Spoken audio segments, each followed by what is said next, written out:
J'aimerais juste partager avec vous quelque chose que le Seigneur m'a montré il y a de cela quelques mois. Plus précisément le 28 février 2023 à 5h28. Très tôt ce matin, j'étais dans ma chambre et le Seigneur a commencé à me parler du Cameroun. Et il m'a mené dans une vision dans laquelle j'ai vu un homme puissant au Cameroun qui a été incarcéré dernièrement en ce qui concerne l'assassinat du journaliste. Et j'ai vu cet homme sortir de prison et commencer à marcher en allant vers la ville. Nous allons donc aller du côté de Yaoundé pour ces informations qui nous parviennent à l'instant. Retrouver sur le terrain Arnaud Guefak au téléphone avec des nouvelles depuis ce soir avec un document qui circule sur les réseaux sociaux faisant état de la libération de Jean-Pierre Amougou Belinga et Maxime Eko, les principaux suspects dans le meurtre de Martinez Zogo. Rendons-nous à Yaoundé, on fait signe que Arnaud Guefak est au bout du fil. Bonsoir Arnaud, qu'en est-il exactement ? Bonsoir Michael, bonsoir à tous. Nous sommes maintenant rendus à la troisième et dernière étape de notre tour de vérification pour cette nouvelle relative à la libération de Amougou Belinga et de Maxime Eko, tous deux inculpés pour complicité de coercion, de torture sur l'affaire Martinez Zogo.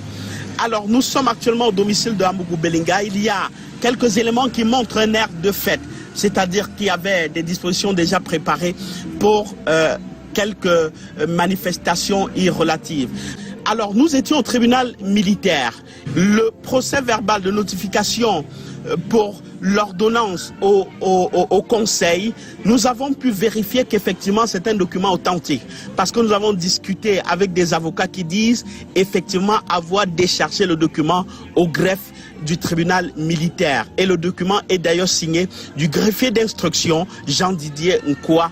Donc que ce soit le document qui concerne Amougou Belinga, c'est-à-dire le procès verbal de notification de l'ordonnance au conseil, ou qui concerne Maxime Eko, nous avons pu établir l'authenticité de ces documents-là.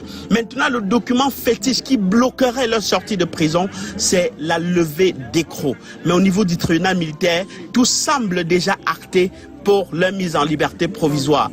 Nous sommes toujours au domicile de Amougou Belinga. Nous restons vifs et attentifs pour vous informer de la suite. Rappelons effectivement que ça va bientôt faire 1 an que la dépouille tuméfiée de l'ex-chef de chaîne de radio Amplitude FM Martinez Zogo a été retrouvée dans la banlieue de Yaoundé.